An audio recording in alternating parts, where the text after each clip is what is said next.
Greetings. I'm Alvin O'Neill Jackson, Executive Director of the Mass Poor People's Assembly.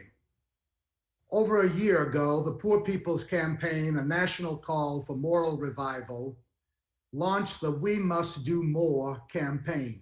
Mobilize, organize, register, and educate people for a movement that votes.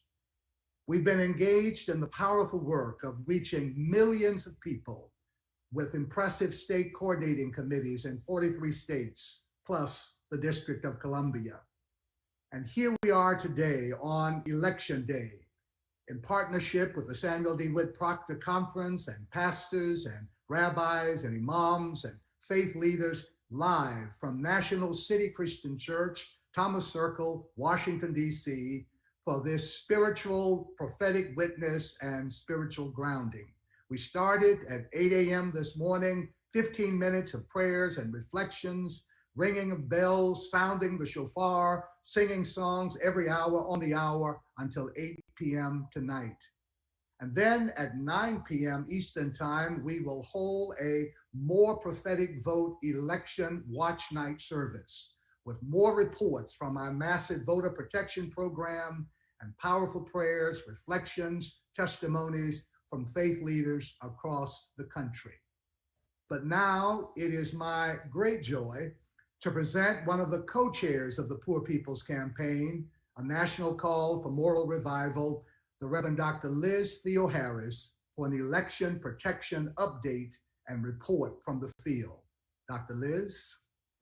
Thank you so much, Rev Dr. Alvin Jackson, and thanks for everyone for tuning in and turning out today. This is an historic day, as folks know, a day where healthcare is on the ballot, living wage jobs are on the ballot, just everything that we need for a strong and vibrant democracy is really what we're showing up for.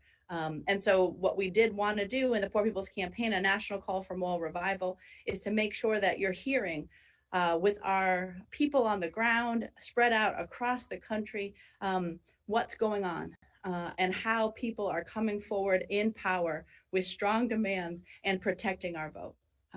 In the last couple of weeks, the Poor People's Campaign has reached out to more than 2.3 million poor and low-income eligible voters, encouraging folks that when we enliven the electorate, we're able to transform the entire political landscape of this country.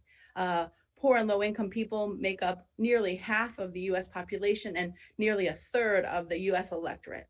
This is where we can be growing power, we can be shifting the narrative, and we can rising in power for justice for everyone.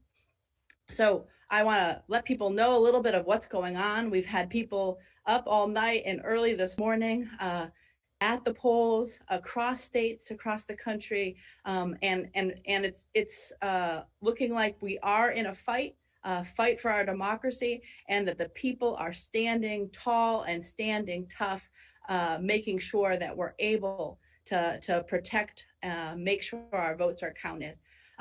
We have incredible nonpartisan poll monitors spread out across 10 states, starting early this morning in Alabama, in Georgia, in Kentucky, in Louisiana, in Michigan, in Mississippi, in North Carolina, in Pennsylvania, in South Carolina, and in Texas.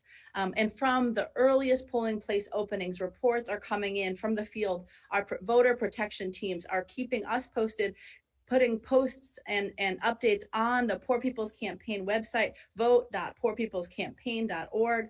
But I want to share some of a summary of what some of those reports are telling us.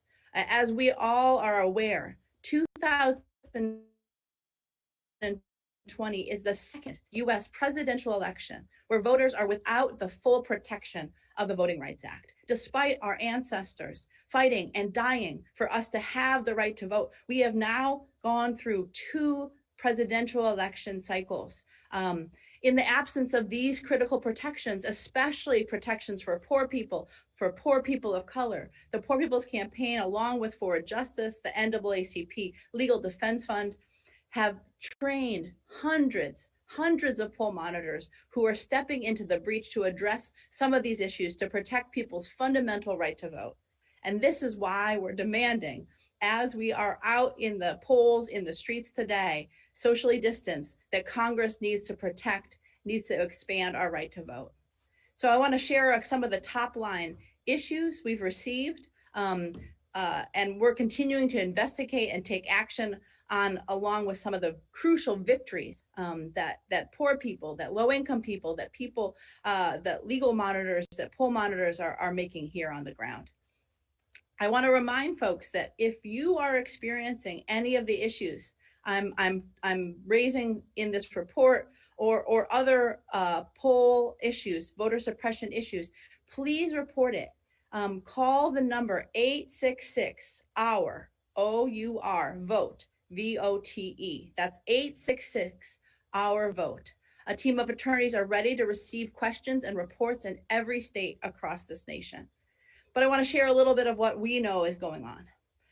We're experiencing a lack of accessibility issues in North Carolina, in Alabama, in Michigan, in Kentucky, in South Carolina, and in Mississippi. This includes cars obstructing accessibility ramps, people without handicap badges parking in handicap parking spots, poll places without accessibility options. We all know that no one should be denied the right to vote based on disability. And so our poll monitors are trying to resolve some of those issues. There's also changing polling locations without appropriate notice or signage. This is happening in at least Georgia and Alabama from some of the reports that we're getting in. We all know we're living in a public health crisis as COVID is wreaking havoc in the lives and livelihoods of hundreds of thousands, millions of people across this country. And in North Carolina, in Kentucky, in Texas, in Mississippi, in South Carolina, some of the places poll workers and voters are wearing masks, but in others they aren't. And in some places there's even COVID testing on site. We know that it's important that our health is not be put at risk in this election. We can't substitute one of our rights for another. Our right to vote and our right to health have to go hand in hand. And so if you are placed in this position across the country, please call that number, 1-866-OUR-VOTE. We're experiencing and we're hearing from reports on the ground is that there's a lack of signs, that poll places are without signs, without street level signs, and where signage is directing people is minimal. This is happening in Pennsylvania and North Carolina, in Louisiana, and in Michigan, in Georgia, and in Texas. And what we also heard starting early this morning, that there was the late opening of polling sites. This happened in Pennsylvania and in Kentucky and Alabama and South Carolina and North Carolina. Folks were in long lines for hours before polling sites were starting to open up. There's also long lines in many of those places and many more. We're hearing this all across the country, but from our poll monitors, we're hearing about long lines, long waits in Pennsylvania, in Kentucky, in Louisiana, in Mississippi, in South Carolina, and in Texas. This morning, we had voters in Pennsylvania arrive with no provisional ballots in place. In Philadelphia, folks arrived to their polling places that were not prepared with the necessary provisional ballots, which led obviously to frustration and to confusion. We have our team working to make sure that the county officials send these sites the necessary provisional ballots. And these are some of the kind of fights that are having to take place, and our legal team and our poll monitors are in place to make them. We are hearing about some of a police presence and some voter intimidation issues happening, especially in Kentucky and in North Carolina. Our volunteers are responding with our voter protection team to any efforts to intimidate at the polls. We know that voter intimidation takes many forms. That might even just mean a law enforcement presence. Voter intimidation is prohibited under federal and state law. Chief judges and site managers in North Carolina have the right and obligation to immediately eject people engaging in intimidating action. And we know that voters across the state are showing up in droves today to express their right to vote, and that they will not be deterred. And so what we are hearing and seeing is that people are not being deterred, but our right to vote should not be intimidated. We're also hearing about voting machines malfunctioning in Georgia, in Pennsylvania, in Louisiana, in South Carolina. And again, I want to remind folks that if you are voting or if you learn that there are machines malfunctioning where friends and family are voting, you need to report it to 866 Our Vote. Where there have been stoppages in voting, we can advocate for extended time. We can advocate for getting paper ballots. No one should be deterred from voting. And here's a tip. When paper ballots are provided as a remedy, they should be regular ballots. They shouldn't be provisional. One more voter registration issue and voting suppression issue that's taking place today, and that's about voter registration. We know that in too many states beyond the ones that we're monitoring today, voters do not have access to same-day election registration. And so this is why the Poor People's Campaign is pushing for early registration, automatic registration, same-day registration, including on election day, as a critical, crucial part of our right to vote. So we want you to know, if you're told that you are not registered or that you are not on the rolls, but believe that you are a registered voter, you have a right to request a provisional ballot today, and you can call 866 Our Vote. So we see all of these issues taking place. We are aware of our powerful poll monitors on the ground.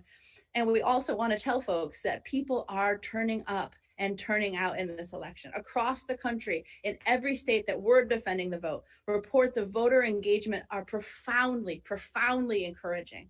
We have voters turning out, poll monitors and volunteers, poll workers showing up for shifts before even the sun rose this morning. In the cold, ensuring that free, fair access to the ballot is playing an important role in securing our fundamental rights. And so we're inspired by some of the victories that we've already had today. In Kentucky and in Mississippi, we have volunteers going above and beyond, making signs, directing voters at local high schools where signage was resulting in confusion, supporting leadership on the ground, directing people to new polling locations. We know that simple fixes like this can help overcome voting access issues across the country. It takes all of us to make our democracy work. And so we celebrate those people, those heroes and heroines in Kentucky and Mississippi and all over this country that are going above and beyond. In Louisiana, our voter protection team was able to coordinate with the power company to ensure that power would be restored to the greater New Orleans area, where there's a poll site before Election Day after Hurricane Zeta. No polling sites in New Orleans or in Jefferson parishes were without power from this morning on in all the reports that we received. So, but if you do hear about a site without power, make sure you call 866 Our Vote. But a powerful work on the part of the voter protection teams to make sure that we have power for this important election. Also in Alabama, in Michigan, and other places, voters have been arriving early to make sure their votes count. In parts of Mississippi, we're seeing record turnout. When we remove barriers to vote, we can build the power for the poor. People are waiting in lines, they're wearing masks, and ain't nobody, like the song goes, gonna turn us around, because we're a movement that votes.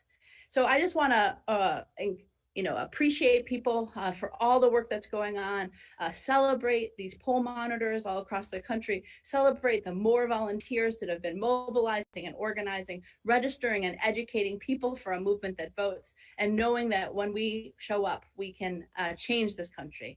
I want to also remind folks that we have some powerful demands in this Poor People's Campaign, including demands around voting rights.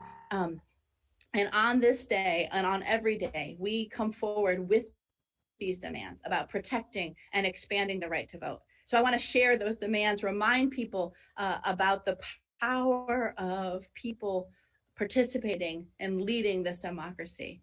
We want to reinstate key protections of the Voting Rights Act of 1965, in particular those that call for pre-clearance and for judicial oversight for jurisdictions with a history of racist voter suppression. We are demanding that we update the pre-clearance formula to include jurisdictions that have passed voter suppression laws since 2015, because there are over 20 states that have. We are demanding that we establish the right to participation as an indicator of democracy by ensuring higher registration and participation rates for racial and ethnic minorities and for the poor and low-income eligible voters. We're demanding that we support citizen redistricting efforts that prevent racist and prevent partisan gerrymandering. We demand that we establish more polling places, that we ensure early voting in every state and also vote by mail. We are demanding that we institute online registration, automatic voter registration, same day registration, early registration for 17-year-olds and verifiable paper records. And we're also demanding that we expand the right to vote to the currently and formerly incarcerated. We believe that federal judicial appointments must take into account nominated judges with histories of decisions on voting rights, and we demand that we should make Election Day a national holiday. There is powerful work happening all across this land.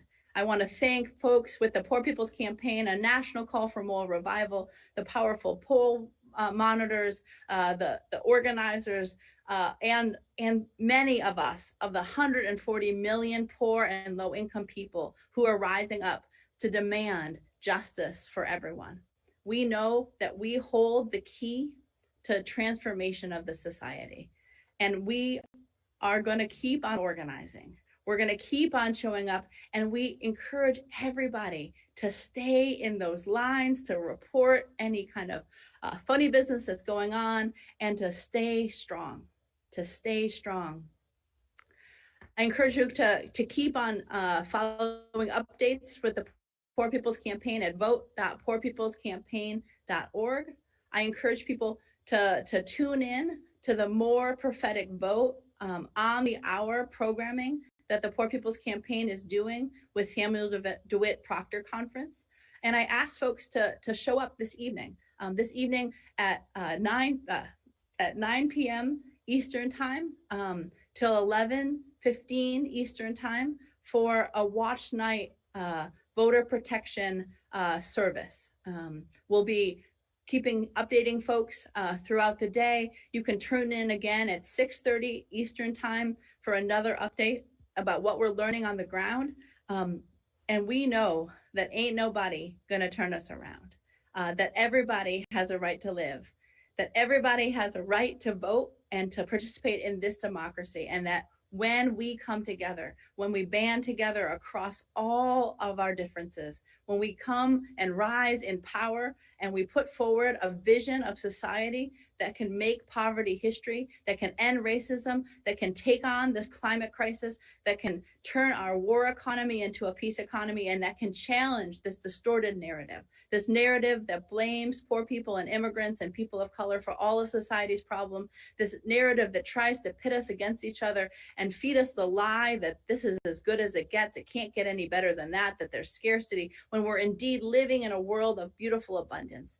But that when we shift that narrative, when we build the power of poor and low-income people into a mighty force that votes together, that organizes together, and that raises a sound for justice together, that we indeed can change this nation. We thank you for joining us right now. Please tune in at 2 o'clock for the More Prophetic Vote, and on the hour at 3 o'clock, at 4 o'clock, at 5 o'clock, at 6 o'clock, at 7 o'clock, at 8 o'clock Eastern Time today. And at 6:30, come back and hear more about what's going on with our powerful voter protection plan. We'll be in touch. Ain't nobody gonna turn us around. We're gonna rise in power and be well. Thank you so much.